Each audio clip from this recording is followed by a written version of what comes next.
that on your side, on your beautiful island, you also develop an interest to engage us on issues of common concern, and it is the long one. I believe that Europe should be attractive to you from many angles, and Rome is in the middle. We have the opinion that we should become more familiar with each other in our reciprocal interests. Probably, I speak for myself, we don't know enough about Taiwan, except for the historical aspects, and we should change this perspective. We live in a world quite different from the traditional one, where change is fast, and new threats and opportunities may surprise us. This complexity demands an innovative approach, meaning the need for balance, agility, flexibility, and prudence, where dialogue and prevention play a fundamental role. I had the pleasure of being invited to the Ocean Forum and the honor to be received by the President Tsai Ing-wen. She used wide words about stability and peace. She agreed that Taiwan should develop much more its ties with Europe and Italy to promote a substantial cooperation and understanding. I came back with a vivid impression of a vibrant society, a full democracy, a very developed people on the background of an ancient, proud civilization, which is visible in your extraordinary national museum. I also saw a young population wishing to live in peace and to profit from the development that comes from a modern, growing society. In other words, a community that we are happy to engage, having in mind shared values, common interests, and the rule of law. This is why this foundation wishes to enhance cooperative security as much as possible. What does it mean? It means building partnerships, dialogue, and consultation based on mutual respect with the objective to contribute to stability. Partnerships are relevant to protect the global commons and uphold the rules-based international order. In other words, our purpose is to build peaceful connections and to contribute to international security in a positive way. The Indo-Pacific is particularly important, today more important than ever, in many ways, and developments in the region can directly affect the Euro-Atlantic area, as we are more interconnected among us than ever. Taiwan fits very well in this framework, with its proactive charging a course between extremes toward the escalation of tension, wishing to work in a concrete, multi-level environment in Asia. And I hope that Europe and Italy can contribute. Resilient trade is the second of today's panel, and here we are talking about a vast area of shared interest and potential development that could go very far and be very beneficial. All this is very serious and relevant to us. We have asked very competent persons to direct the fluid conversation that will be friendly and respectful. And I hope that this formula that we are inaugurating today will work smoothly. To conclude, we are aware of the challenges facing Taiwan and bringing uncertainties for the future. I wish only to quote in this respect President Tsai's comment. He said, "We will do everything in our power to make sure that cross-strait stability becomes the driving force for peace in the Indo-Pacific." Unquote. I wish to conclude thanking very warmly Ambassador Tsai and the delegation of Taipei to Italy for promoting this event and working with us in a friendly and positive way. I also warmly thank our partners in Taipei, who unfortunately are not here with us physically, for their interest and spirit of collaboration. And of course the public here and the person who came to this event for their interest in our conversation. And thank you very much. I hope it will be a very good day.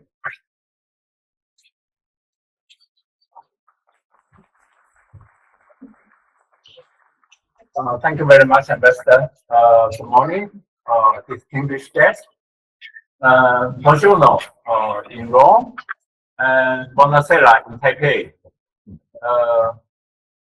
Thank you very much to join us today, this morning, to talk about this topic. I first would like to welcome all of you to join us. And secondly, I extremely appreciate the assistance from NATO Foundation, also from the Chonghua, the Institute for Economic Research. Without their contribution, we cannot have today's successful discussion.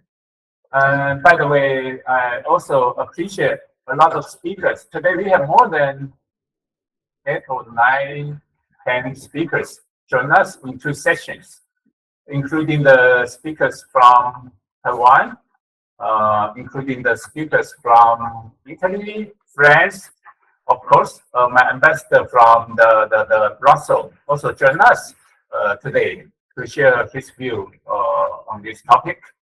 I don't want to spend too much time on the floor. I know there are many issues that we're going to discuss.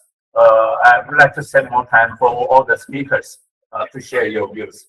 Before my conclusion, I just want to put more one thing, what I learned from last week, the military action taken by PRC against Taiwan. So I think these issues, I don't know, this issue is certainly is a big issue for my countries. I think from this kind of activities, send some clear message to the people of Taiwan. First, we have to increase our defense capability anytime. Secondly, we have to stay on high alert for any potential crisis launched by PRC. The third thing, I also would like to say that stability and peace in the Indo-Pacific region and across the Taiwan Strait. Of course, Taiwan, ourselves, we have the responsibility. The other stakeholders in the region also have the responsibility, including PRC. So that's the very common language among different parties. We should have strong commitment from each party to maintain the stability and peace in the region. Finally, I just want to use one sentence from the ambassador. A couple of months ago, we have a talk. He used a term. He said, Taiwan is not only the security receiver in the region or in international arena. Taiwan is also the contributor in the region, security contributor in the region and international arena. And thank you very much. I hope today you can open your mind and share all your views with us. Thank you again.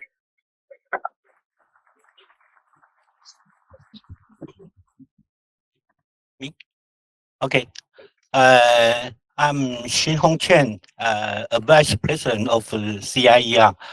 On behalf of Chonghua Institution for Economic Research, I would like to express our deep appreciation to the Ambassador Tsai and also our Italian friends for organizing this joint conference.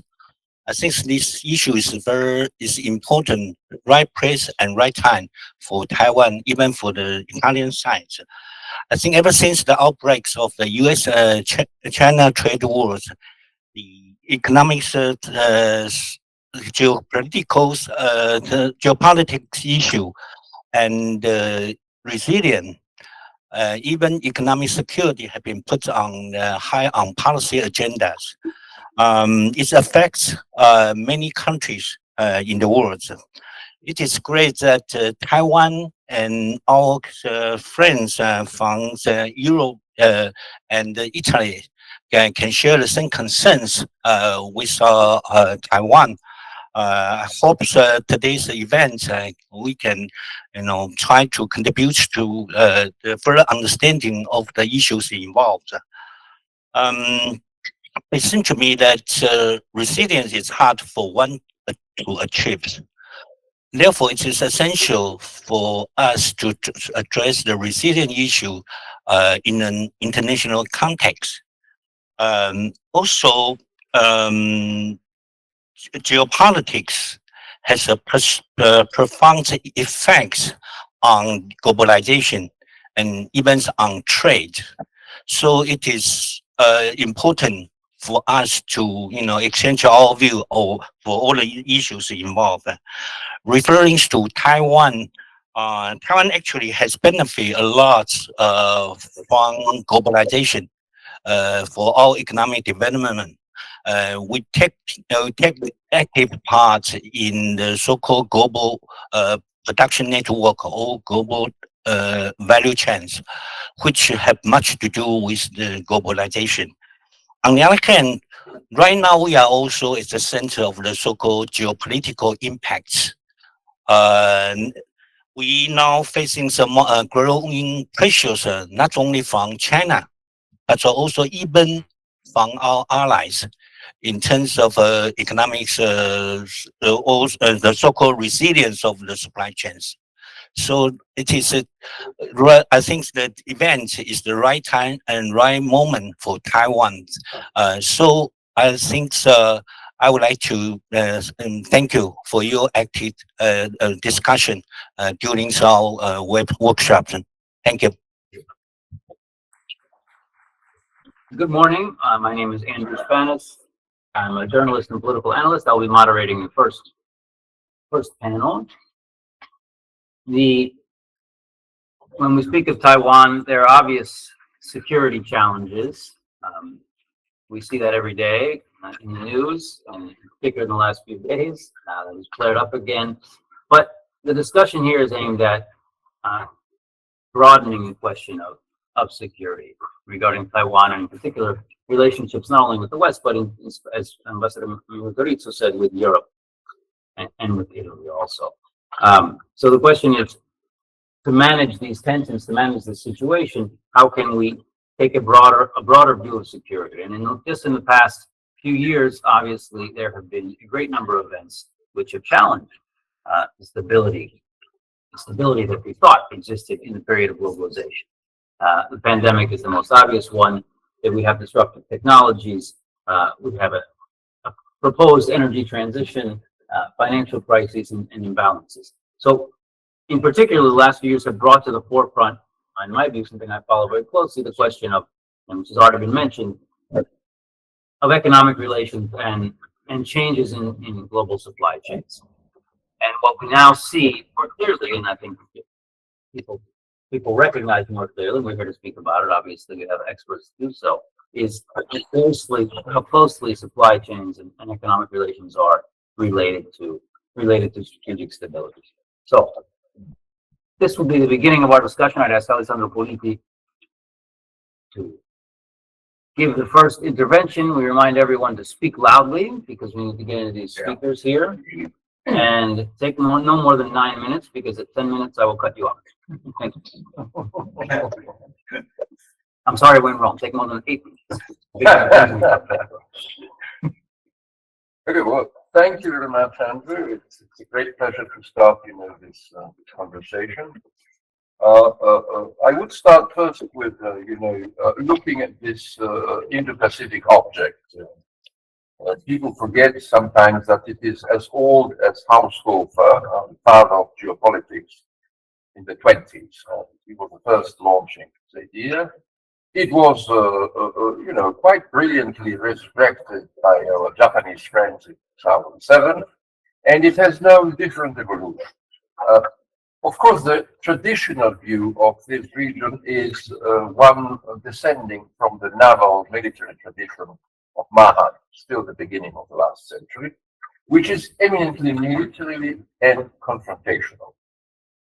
And it is, I dare say, as outdated as the ideas of spikeman and of containment of major continental powers in the heartland.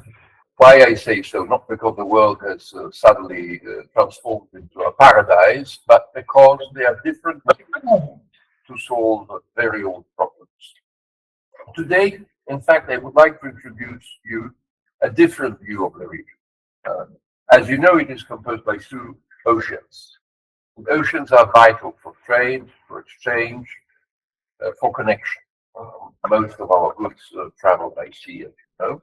And in a certain sense, if you look at these regions as, yes, countries, but as interconnection by sea, cables, data, financial flows, human flows, you will see that there is, the borders start to be less real than they are. In fact, for traffickers, they don't exist. So imagine that each of these two oceans is a network of connections, instead just a collection of states, each one with its own frontiers. If I may say, the countries are sort of nodes, but nothing more. If you have this, you start to see that certain problems are extraordinarily in common with different countries. I would say, the first thing that comes to my mind when I speak about, a wider security is, of course, climate change. The oceans are growing. And by the way, the Pacific is one of the regions where local sea increases predicted are among the highest in the world. This has, do you hear me? Yes? Okay, yeah. This has, of course, an important disruptive effect on coastal regions. I think just by chance about China or all the development coast, but also on island states that are, tiny but important for the strategic position. All the Micronesian states are, not secondary in difficulties. A second aspect which is in common, and it's a security aspect, is the next pandemic. The WHO is already, trying to take into account the sad experience we had with SARS-CoV. And what they see is an array of future candidates that are quite depressing. This is X, SARS-CoV-2, SARS-CoV, and Ebola.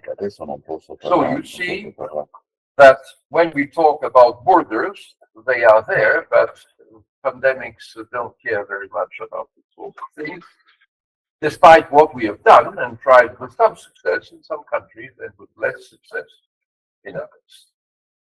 Next concern is financial imbalances. And here I would like to just inject, if you allow me, a personal story. In 2006, when I was in the Economic Institute of Nomisma in Bologna, we did global analysis. And in that volume, we wrote very clearly that an economic tsunami was arriving. It was what then was the subprime, financial and economic global crisis. I worked with a young economist of the Prime Minister's office, and he thought that the Chinese bad loans would be the cause, the trigger of this crisis. The trigger was wrong, but the prediction that the crisis was global due to the interconnection of our economies, especially the US and Chinese, was correct. Well, they are still bad loans in China, and a lot. And the housing sector is in a deep crisis. We ought to pay attention to this because despite all the reshoring or nearshoring or friendshoring, we are still very much interconnected. Now, coming back to the seas, most people don't realize that 34% of the world's fish stocks are already overfished, and another 60% is maximally fished, which means we are scraping the barrel, literally. Now, overfishing is something that affects the whole humanity because Asian Pacific seas account for 55% of the global captured fish. So it is a matter of subsidies and WTO rules, but it is a vital priority, literally. Much bigger than many national quote-unquote violent, staying on the sea, but also on the virtual sphere. Piracy, especially informatic piracy, is a very important problem. You have, for instance, hotspots: Hong Kong, Singapore, Australia, and you have places where things work much better, like Japan and Vietnam. But in the million important countries like India, Indonesia, Malaysia, Philippines, Thailand, who have a serious problem on that side. And on the sea, we are still fixated with the Houthis, but the Malacca Strait sea robbery and piracy is a relevant phenomenon. Of course, it has known a certain decrease, but piracy needs constant vigilance. And we know that generally local states and countries have insufficient resources to dedicate to that. They do the best, but we have to pay attention. Otherwise, it comes back. It's quite, a constant risk. When I think about piracy, the next step is, of course, over organized crime. Now, organized crime, people tend to think it is, a very local, sometimes even folkloric thing. In Italy, we have, Sicilian mafia, it's down there. No, that's wrong. There is an organized crime, geopolitics and geoeconomics. And to make a very long story short, the Indo-Pacific is the zone of influence of powerful powers in India, Pakistan, Gulf, Southeast Asia, China, Japan, just to simplify. And the important thing is to see, when we see the fentanyl crisis, that's the tip of the iceberg. The important thing is to see that there is a systematic expansion towards the rich markets, of course, New Zealand, Australia, the Philippines in the middle, and of course, the US. The US are risk to be a net importer of organized criminal groups, which are not US. And this is something important. I close with terrorism, saying that you don't need very much work on that. No country is immune, practically. But I would conclude on non-proliferation. As you know, there are a number of countries that have already programs, others which didn't sign the NPT. But this is something that is already known. The control on maximum level biosafety laboratories, I think, is vital and is ridiculously insufficient right now. What can we do? Well, there is a dialogue dimension. And here Europe and Italy can offer a lot. They have a diversified police system. They have very well experienced coast guards. They have a very good experience in organized crime. And I think also NATO can contribute with the joint EU-NATO disaster recovery sector. And so 27 seconds. And I thank you for your patience. And I now pass the floor to Chairman again. Thank you, Alessandro. Sandro, I didn't mention it. I think you know, but he is the director of the NATO Defense College Foundation. So most people know that. Alessandro Politi reminded us that we have a great number of problems in the world which we cannot compartmentalize, which we have to deal with globally. However, politically, we are in a very different situation than we were, say, 10 years ago, with the idea that globalization, we're all in this together, we all have to do this together. We have somewhat, we could say that what is emerging is a series of groups. I won't call them blocks, but at least groupings in the world. The question is, how much will they be in opposition, and how much will we be able to maintain cooperation across these groups, while within these groups we pursue our values and our goals as allies.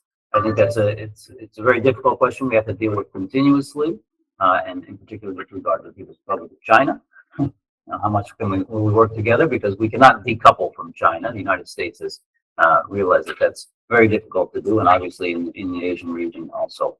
We've had questions of Japan, Korea recently met with the Chinese Prime Minister.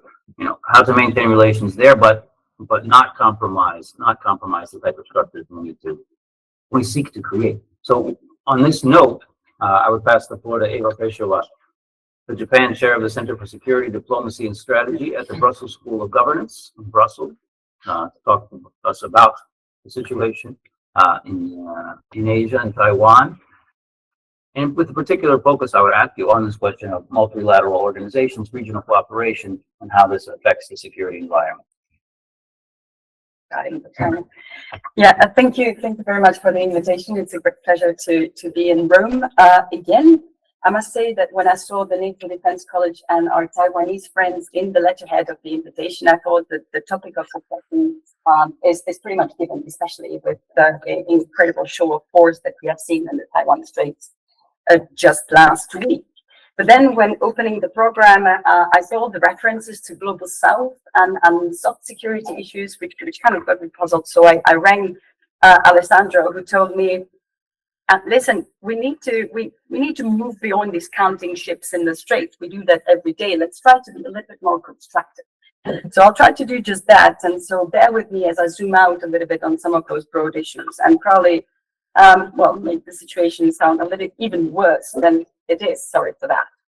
I think we all agree that the degree of complexity of today's geostrategic environment is unprecedented. Prime Minister Kishida called it the worst since the Second World War. I would beg to disagree. I think it's very, very different, although there's some similarities.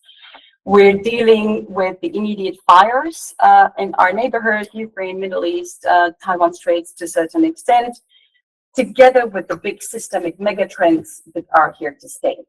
China is what it is, Russia is what it is and has always been, and the US-China rivalry is going to become and stay the leitmotif for the next couple of decades.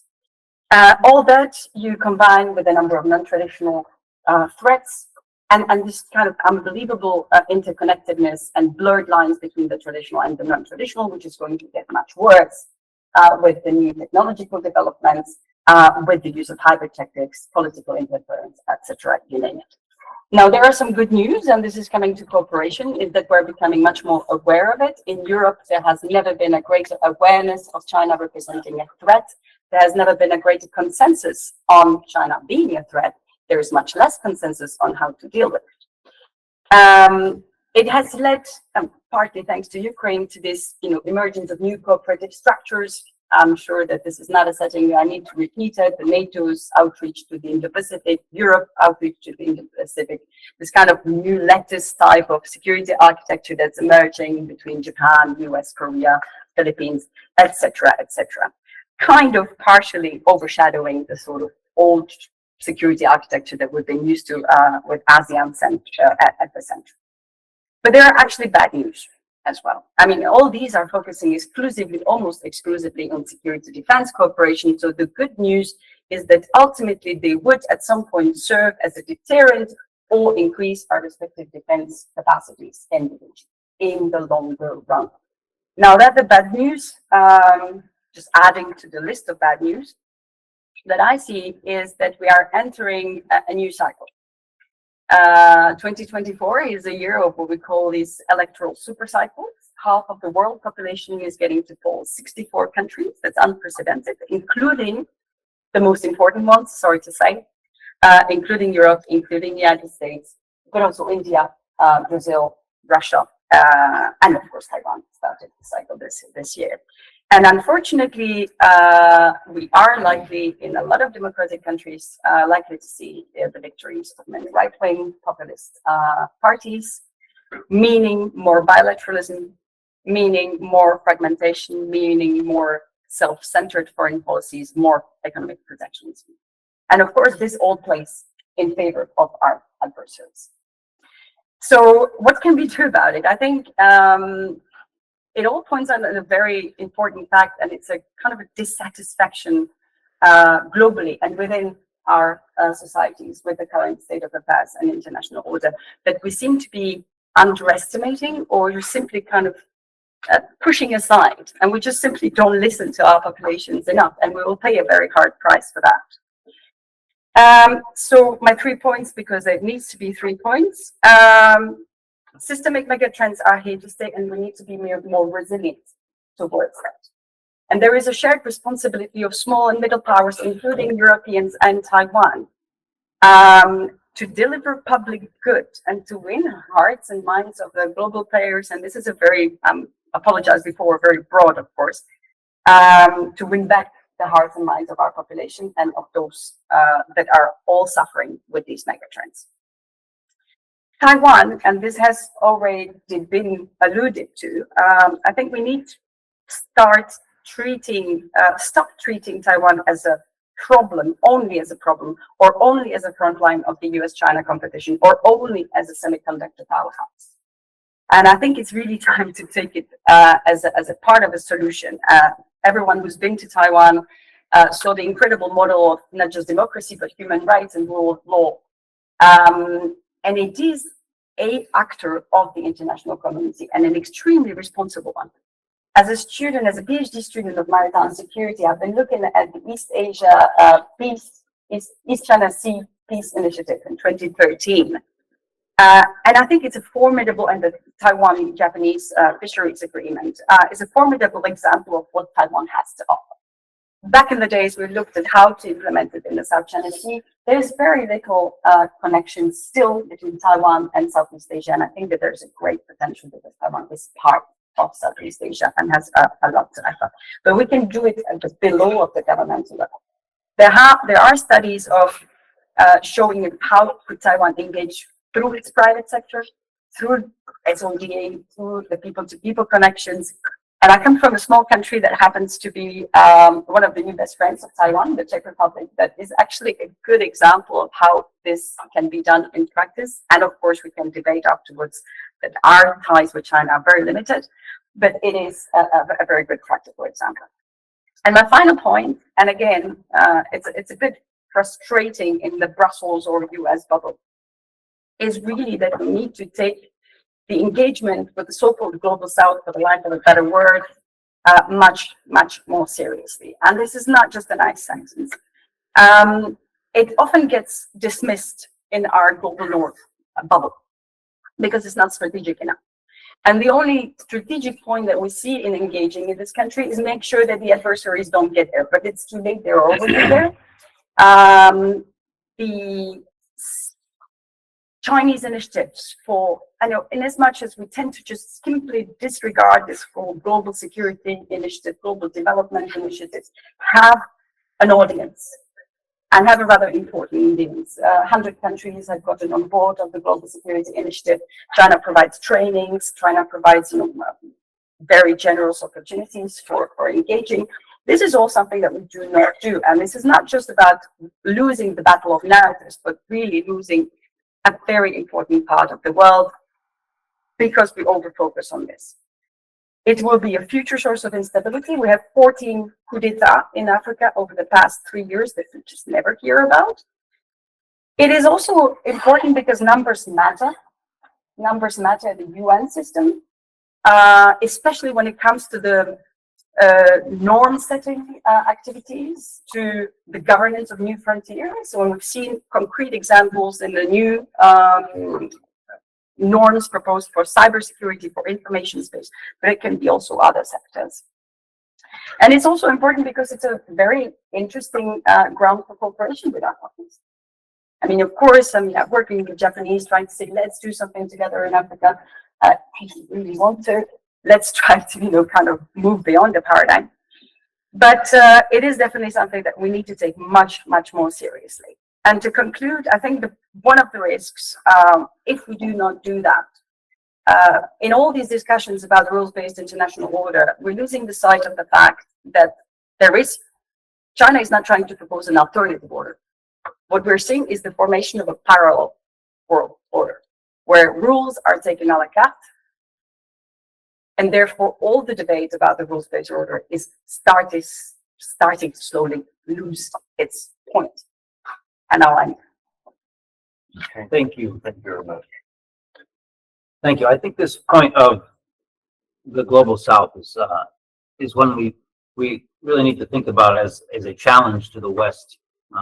In general, we have seen for a long time, as you said, basically the idea that, well, they have no alternative, it doesn't really matter.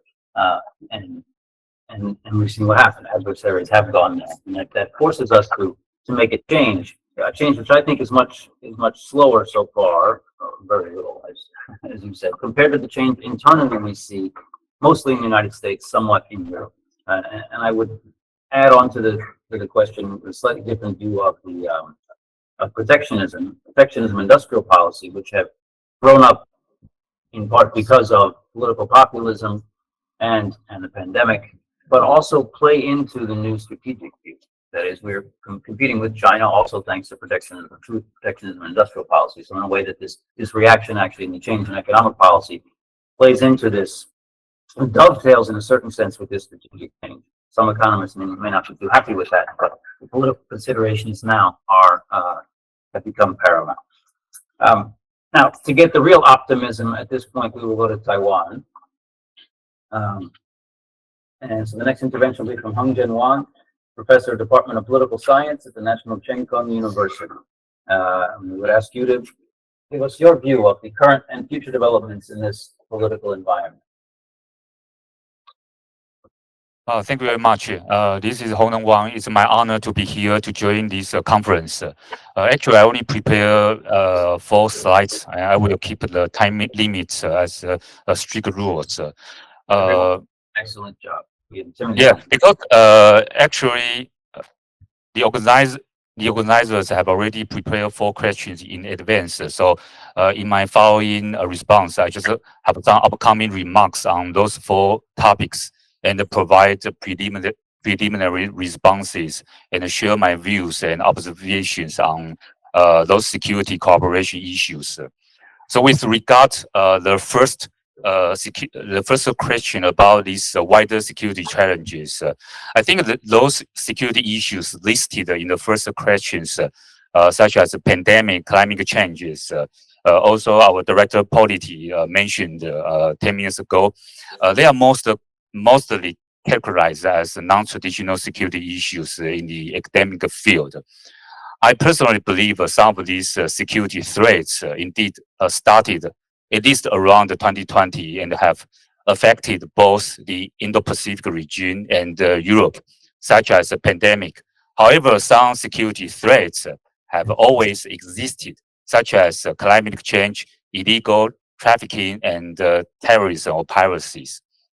Moreover, I think after the Russia-Ukraine war in February 2022, both the Indo-Pacific and Europe have faced inflation crisis, leading to a financial imbalances. Director Polity also mentioned before. Cybersecurity, another issue, I think are related to the advanced development of technology and the increasing reliance on digital consumption habits by various countries. This is particularly evident in some Asian countries where the emphasis on convenience has made the use of digital currencies very common. The point I try to emphasize here is that actually I believe the above mentioned non-traditional security issues have indeed always existed in the Indo-Pacific and European regions. However, the most significant security issues in the Indo-Pacific region at present remains traditional security concerns. For example, China's ongoing island building activities and the conflict with the Philippines in the South China Sea, China's military exercises around the Taiwan Strait last week, the announcement of a 3-week live fire drill in the East China Sea the day before yesterday, and the North Korea's launch of a military reconnaissance satellites on the 27th. All this present immediate challenges to the securities of the Indo-Pacific region. About the second issues, I believe that a significant consequences of the new geopolitical change in the Indo-Pacific and Europe is that the peace cannot rely on economic and energy interdependence to prevent authoritarian leaders from being belligerent or having territory ambitions. It is this strong realization or awakening that has promoted, for example, such as Japan at this moment, to engage in military mobilization through unilateral security frameworks with the United States, South Korea, and other countries. Undeniably, there has been an increase in security cooperation activities, such as NATO just added 2 new member countries. They began the largest military exercises since the Cold War in late January 2024. The objects of this military exercise in Europe and the Indo-Pacific are very clear. They target Russia and China and potentially North Korea. In other words, the military exercises in Europe, in my view, and in the Indo-Pacific are driven by the provocative actions of Russia and China in these regions. The point I must point out here for the second point is that the biggest differences between the Indo-Pacific region and Europe is that due to the diversity and the complexity of its member states, it is very difficult for the Indo-Pacific region to form a strong multilateral security framework. Additionally, we continuously rely on the United States to form unilateral security frameworks. However, once the United States withdraws, these unilateral frameworks become very fragile, which may also highlight the weakness of the current soft cooperative security in the Indo-Pacific region.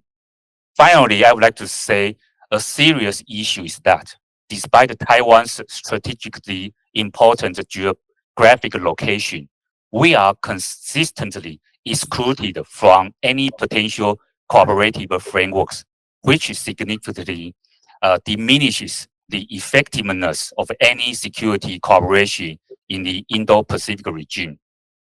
For the third question, I think there are several levels. We have some common or differences between Indo-Pacific and Europe. So, for example, on the social levels, the general sentiment toward Russia and China is declining among the domestic populations of different countries. Politically, more and more countries are recognizing the threats posed by Russia and China.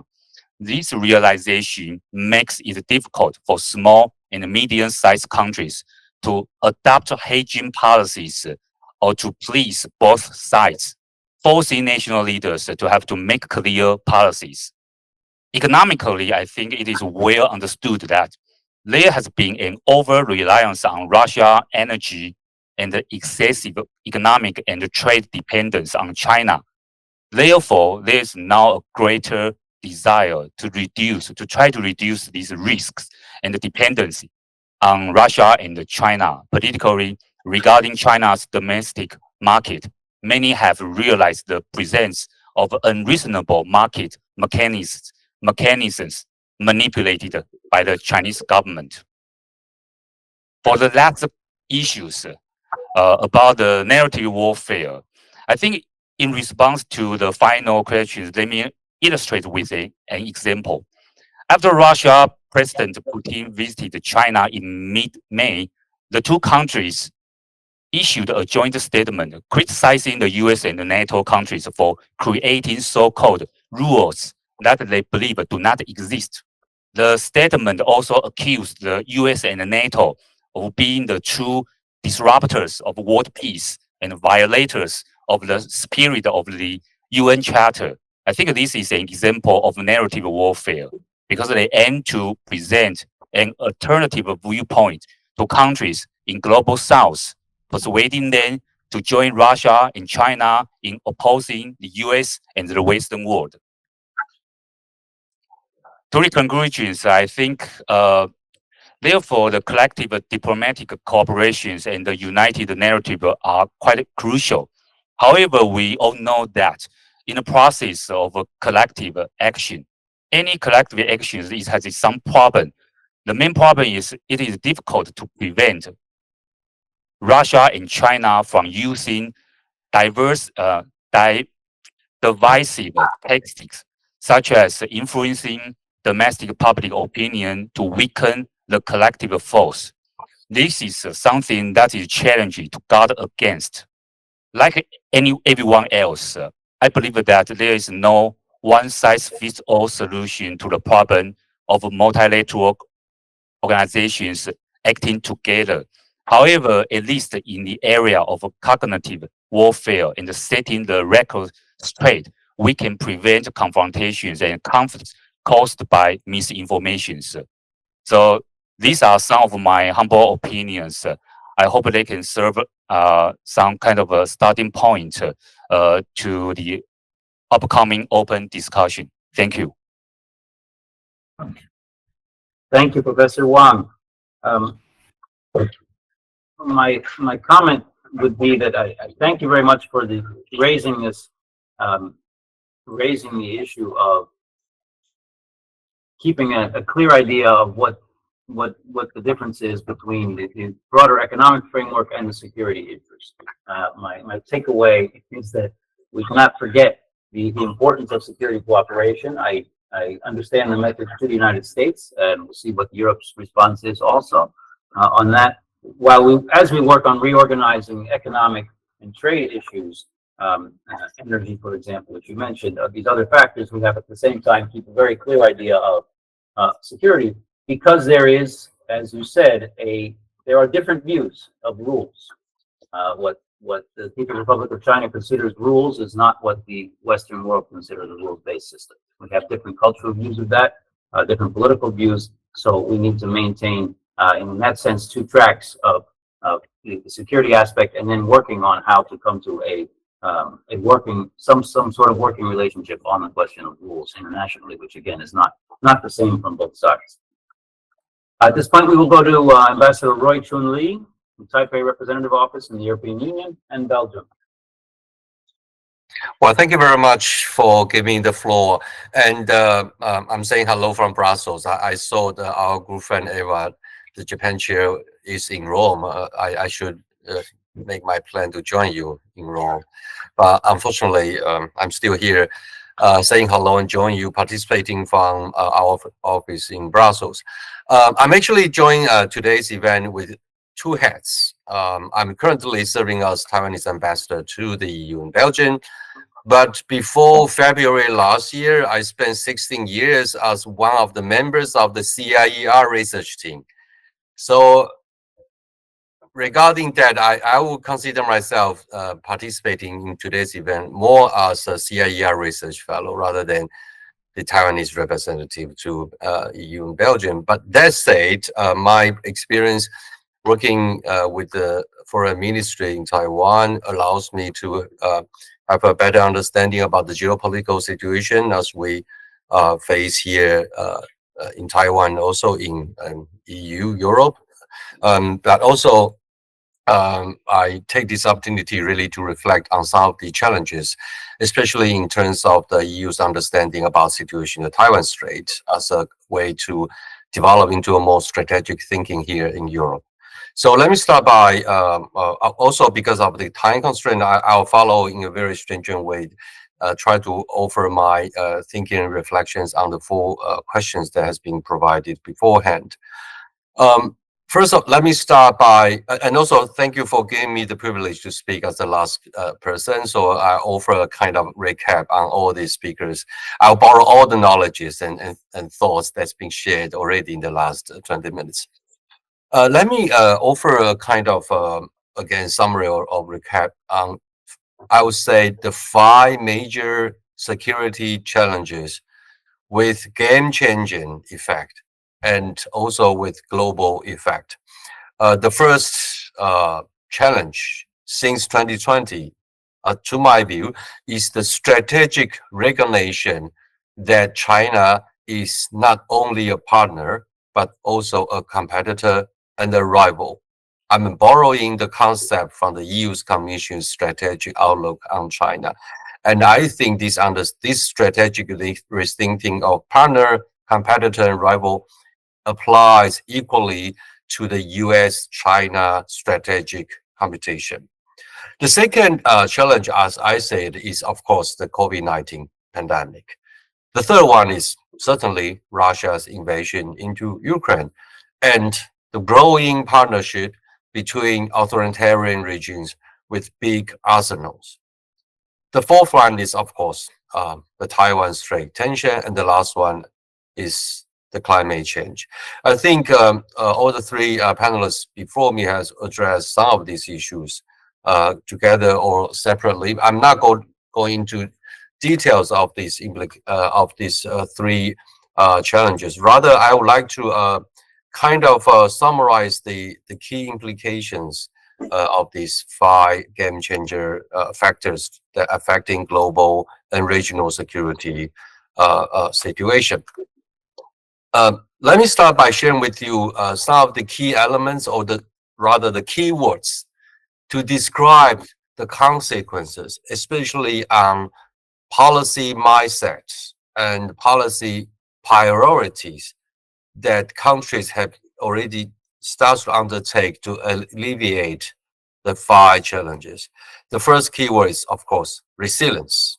So it's resilience not only to public health, but also resilience on energy security, resilience on traditional hardcore security, resilience against disruption of supply on critical minerals. So resilience has become a keyword describing the policy changes that is coming into light in light of all these on the five major challenges as we see to security. The second keyword, or the second mindset changing factor is strategic autonomy. Once again, I'm borrowing the Commission's concept on this. And the third one will be the popular term of decoupling or de-risking. The fourth one will be collective deterrence. And this term has been repeatedly mentioned and reiterated in many unilateral or global discussions. We are creating collective deterrence mechanism against increasingly assertive and expansionist authoritarian regimes. We are creating collective deterrence against the next pandemic. And so it becomes, to my view, a key priority change in terms of policymaking circles. The next one will be defense capability build-up and prioritizing economic security.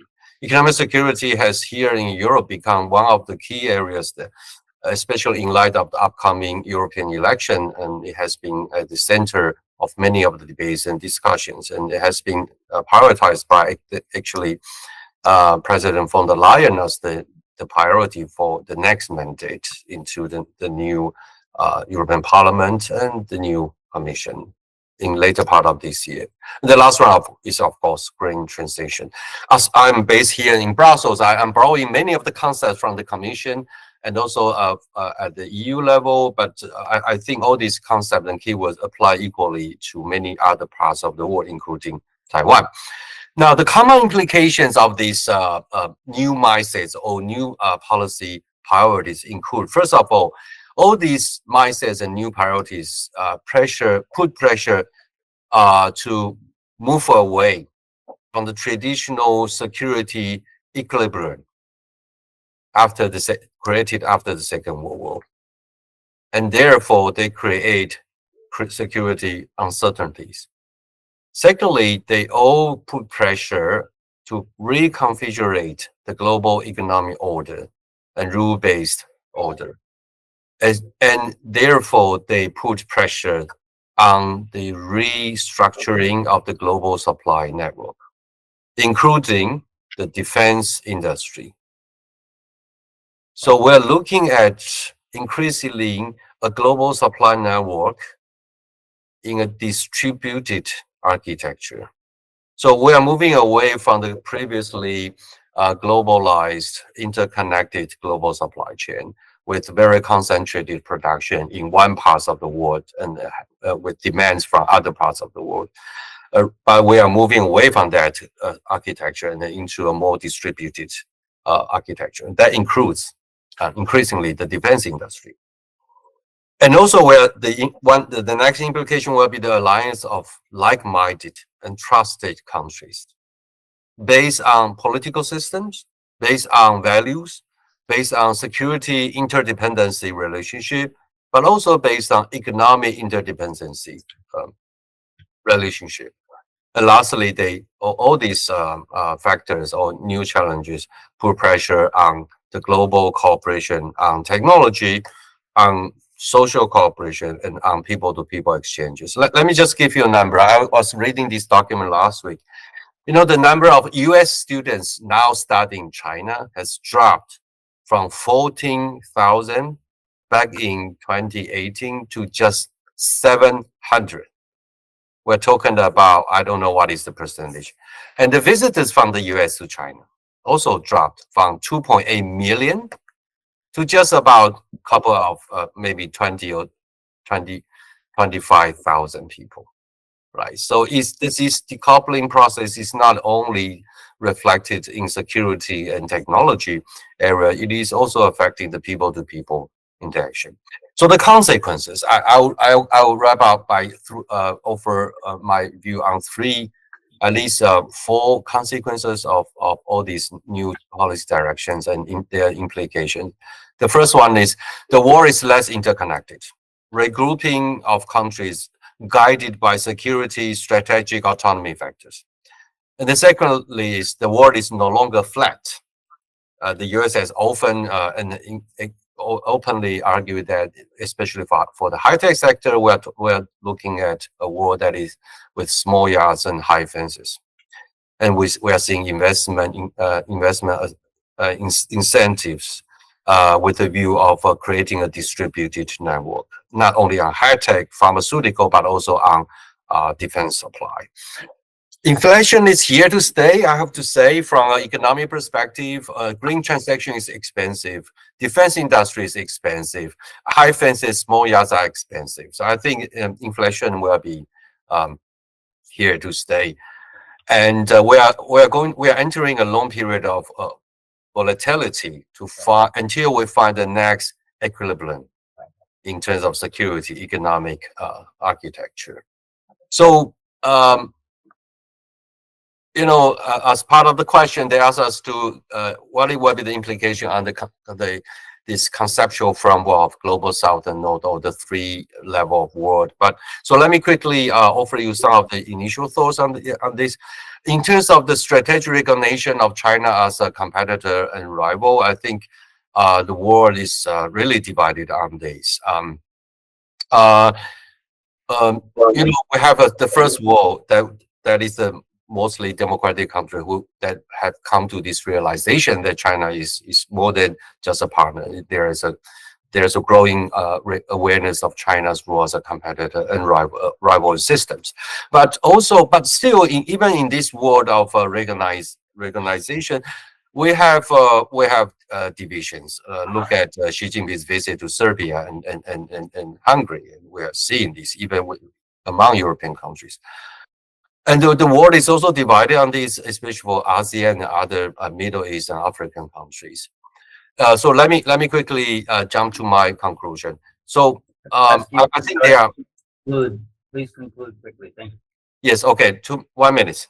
I think especially coming back to Taiwan-EU relationship, we have to understand that Taiwan has built up our trust based on our 40 years of contract manufacturing experiences. Contract manufacture builds on trust, not only technology. So as a trusted partner, I don't think there's any reservation on that. But the key is the UN, the EU, and the member states have come to reach a consensus that keeping the peace and stability in the Taiwan Strait is of EU's long-term interest. This is very important. As the statement issued by EAS just last week, it is not only a defending of system, it's not only defending the value, it's also defending the EU's long-term interests. But I would like to urge our European friends also to come back to this very important concept of the definition of one China policy. We are seeing the one China policy as especially the self-censorship of one China policy that is preventing deepening our coordination on technology, deepening our cooperation on security, and deepening our cooperation on the rebuilding of the new supply chain. So one China policy is assurance to China, but don't let one China policy as an obstacle to deepening our partnership in the long run, in light of all these uncertainties, ensuring our long-term security. Thank you. I'll stop here. Thank you, Researcher Lee, okay, research fellow. The idea of resilience across various sectors is very interesting to me. I think that it creates also a paradox, though. It creates a paradox of having to seeking to create an economic interdependence among like-minded countries, but at a time where we're also we need to be wary about creating too much interdependence, as we've seen in certain sectors. We need to be able to make sure we do have our resilience, but at the same time create alliances. An anecdote on the decoupling between the U.S. and China. 5 years ago, an acquaintance in the U.S. Security establishment said, people send their children to study in China. Where do you go now? You go to China. They go to Shanghai. That has totally fallen apart, as you pointed out. The view in Washington, the approach has changed completely in the past few years. That's in part because of a great disruptor. We hope won't disrupt too much in the future. Now we will move on to, we have a short amount of time for questions. If you have questions, if you're at the table, you want to ask a question, please raise your name tag, like in Aspen Institute. And if you are sitting around, please raise your hand, and then you can come up to the table here and ask your questions. Please ask questions about 1 minute, questions, not statements, and then we will have time for each of the speakers to give a brief response before we conclude. So, good morning, good afternoon, good day, and good morning, Brussels. It's a statement and then a question. The statement is that the first Italian aircraft carrier will leave Italy Saturday to reach Indo-Pacific. So the Italian, I speak as Italian general, is Italian. So this is good news for me. And I know the RIADs, the ambassadors in Italy, were working on the transit of Italian ships carrier. So the carrier will leave Italy Saturday, will be logistic tour. And the question is, you said economic independence and security architecture. In the lights of the final Italian ships in the Indo-Pacific, how you can see security support from Italy? What should be the support of Europe? The ambassador can be the answer after this, because it's a good sign of support that day. Thanks a lot. Okay, thank you. Valerieri? Yes, as many, the speakers underline, economic and security link is very important, is becoming crucial. Now, in the Indo-Pacific, if you look at how these two are in some way, put in equilibrium, we have a strong economic interdependence between Asia-Pacific countries and China, much more than Europe. In other words, this is a kind of platform, in terms of production and so on. In terms of security, there is this kind of, strong links with the US, that was very much reinforced in the recent time. Now, the problem is that both China on one side and the US on the other is pressuring, Asia-Pacific country to choose, to take side, even more so because, economic is much more linked with security. The response of many Asia-Pacific countries is saying no, and go on and postponing. My question is it possible to see, this very fragile equilibrium to be maintained, or some kind of, our choice is going to be on the short run? This is the crucial question, because as we know, decoupling is indeed very, very easy to discuss in a seminar, but when we trying to translate into economic activity, is almost an incredible, difficult and long run kind of issue. Indeed, Janet Yellen at one point, as you know, said the U.S. that the global GDP would fall by 30%. It's crazy, he said. If we were to have true decoupling. Are there questions from the other participants? You can come up to the table. Or look around. Okay, I have one. Okay, please come over here so we can all, yes. Yes. Yeah, you can qualify yourself. I'm Gianmarco Volpe, Agenzia Nova. Thank you for this very interesting discussion. I would like to ask Ambassador Tsai, but it's open to almost all panelists. In a few days, we have a G7 summit here in Italy. And I would like to know, what do you expect from the final communique in terms of the Indo-Pacific issue, of course. It was there was something on the communique after the G7 of the Minister of Foreign Affairs. China didn't like that. I would like to know what you expect from this summit. Thank you. Any other questions? Yeah. Ambassador, would you like to wait till the end? You can conclude? Okay, in that case, Alessandro Politi. Well, thank you very much for the question, Paolo. We had one precedent which is very skewed. In the end, what was for us the Cold War maintained a fragile balance, that with separate economic systems.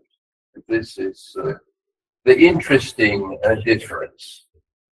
Today, when I go back to the communique, the joint declaration of Russia and China, about the world, 2nd of February 2022, I was shocked to see that both want economic globalization and that both say they are democratic since a long time.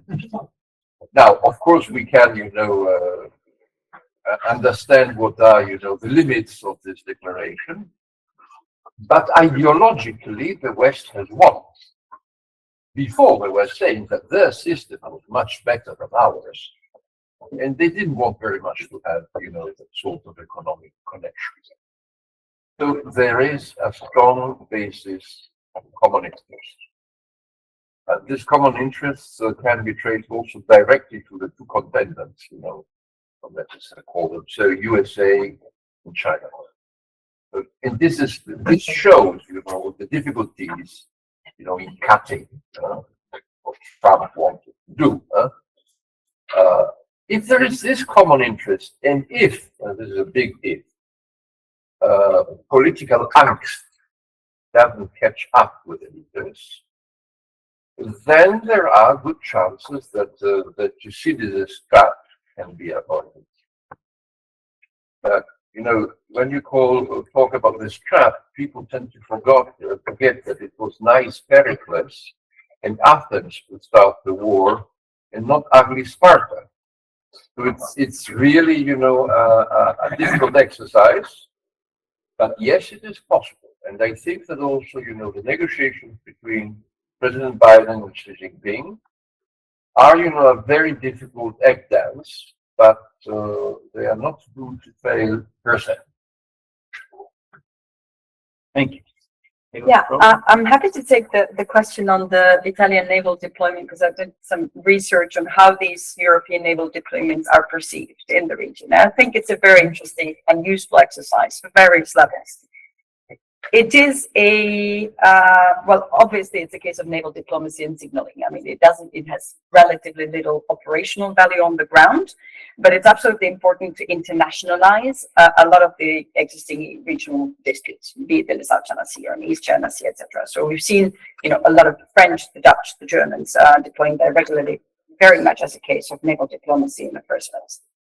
It's important because we show support in very concrete terms to our partners in the region, especially well, Taiwan is one of them, but Japan, Korea, and the ones that we want to work with. Again, a very diplomatic roles. It has also practical, very tangible practical implications, so boosting interoperability, whatever you name it. But it's also very interesting to test China's limits.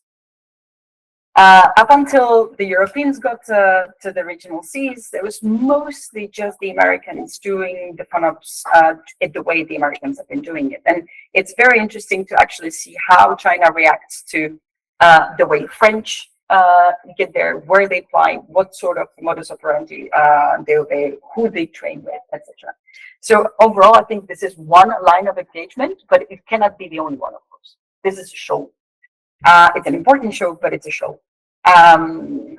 The talk needs to be behind, the policies needs to be behind, and ideally, of course, it needs to be a coherent message from coming from the European Union, because then we are just getting back into the cycle of Brussels says one and the member states do other, but it can be mutually reinforcing. So yeah, a very important exercise that really needs to be stay there and coordinated, at least at the European level. I know the French are currently having a frigate in the South China Sea as well.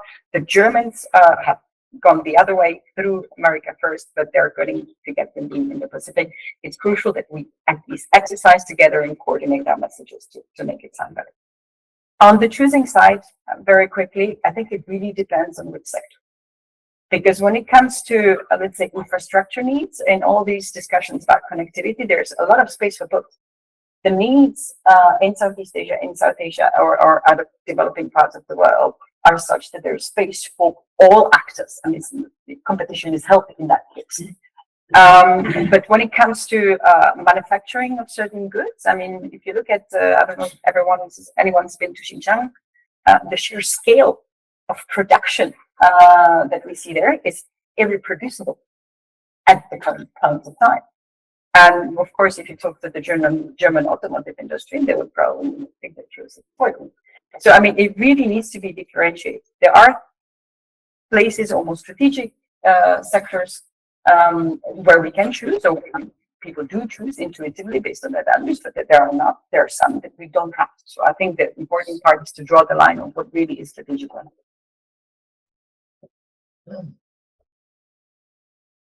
Thank you. Professor Wang, would you like to add something? 2 minutes?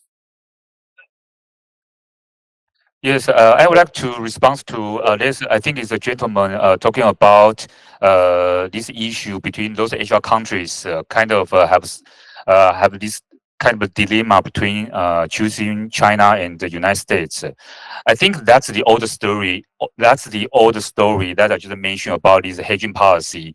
For sure, once in a time, middle and small countries, they don't want to piece of greater powers such as China or United States.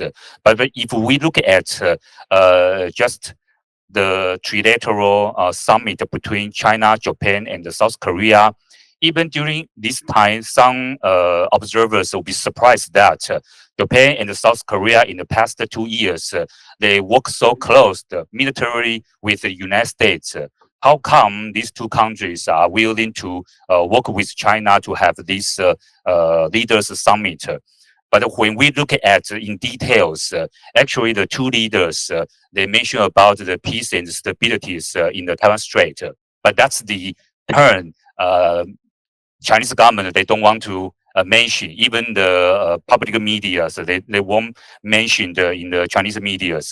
Secondly, if we look at the economic issues, actually one of the productive results or the so-called productive results claimed by the Chinese government is that they are going to talk about, or they relaunch these FTA negotiations. But from the Japan and South Korea side, they also question about the willingness and the capability of the Chinese government to actually to fit the requirements of FTA, such as to delete all those tariffs on those imported automobiles and those trade items. So that's the problem for China, and that's a problem for China to think about if they only show their willingness to talk about this negotiation for FTA, or actually they have they really take it serious to have this free trade with Japan and South Korea. Because if we look at the past Chinese strategies, they always use these economic opportunities to try to divide the the cooperations between Japan, South Korea, and the United States. So it's become economic cooperation become a part of Chinese strategies to divide the cooperations between the Western states.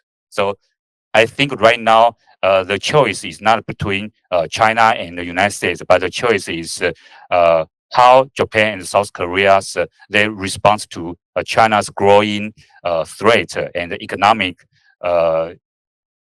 seductions for them to do these divide these strategies. That's my response. Thank you.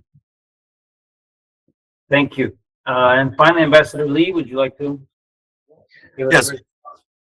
2 minutes. Thank you. Very quickly, I think one of the largest security challenge for us in the long run will be a conflict, military conflict in the Taiwan Strait. The economic and social consequences and the impact of that conflict will be, I don't know, 10, 100 times larger than decoupling or de-risking. And let's remember, if there's a conflict, it will accelerate the process of de-risking and decoupling, and they will make decoupling a permanent structure. So we're talking about a disaster for everybody. So the only solution at this moment is actually to prevent it from happening. And that requires a united democratic camp in a coordinated way. So what I'm trying to highlight is that the coordination is really, I have to say, slow to catch up. You know, the US has a lot of new security arrangement in the Indo-Pacific region, but it's like a hub and spoke structure. Most of the partners with the US, security partners with the US, are not coordinating with Taiwan directly. So there's an inefficiency here. It's the same thing happening also in between Europe. So finally, my recommendation is that looking into the long term in a kind of strategic perspective, the challenge of the Taiwan Strait conflict, and also, of course, the climate change are the two largest challenge, and we do need more coordination. We have already a multilateral coordination for the climate change issue, but there's the coordination on preventing a Taiwan conflict from happening is really needs a lot of boost and catching up.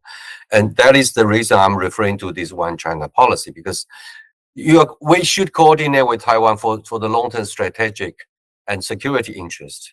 And we shouldn't use the one China policy as an obstacle to prevent us from this coordination. Coordination with Taiwan is not to recognize Taiwan as a sovereign state. We are talking about security coordination. Thank you. Okay, thank you. Mr. Tsai, would you like to? Yeah, thank you very much for the question. The summit statement, I think, is very broad. Let me try to focus only on the security issues across the strait and in the Indo-Pacific region. Only focus on that. Let me sum up some key points from 2021 to 2023. 2021, the statement issued by the G7 in the UK focused several points, and of course, those key points has been repeated and repeated till 2023 in Japan. So let me sum up some points. First, stability, peace, security across the Taiwan Strait and Indo-Pacific should be maintained. And the status quo in the Indo-Pacific region should be maintained. That's the first thing.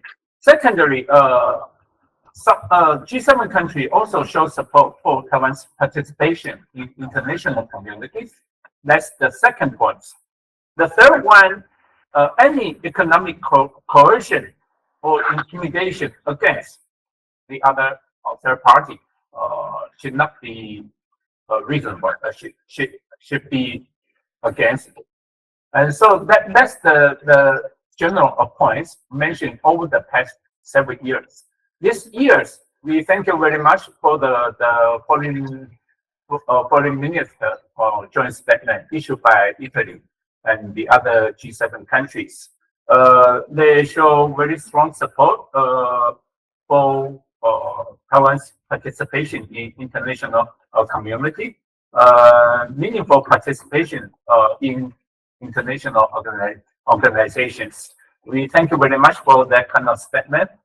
But if you ask me what else am I expecting right now, I would like to see. We would like to have the framework for the security cooperation, for the regional security cooperation. I think that is quite necessary against the backdrop right now in the Indo-Pacific region. The forms cooperation form the platform for the security cooperation among parties.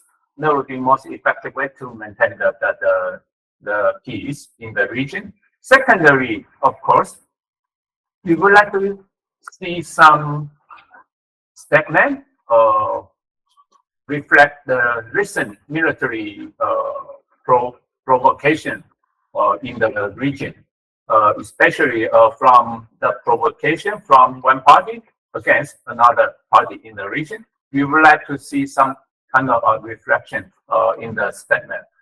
That's my personal view in response to your question. Okay. Thank you, Ambassador. Thank you to all the speakers, Alessandro Politi, Eva Pashova, and Wang, Roy Chun Lee. I believe you've done an excellent job of identifying and developing certain key points. Conceiving solutions is difficult, implementing them maybe even harder, but at least we have a bit more clarity of certain issues on the question of security and also economic relations. So thank you. We will now take a break.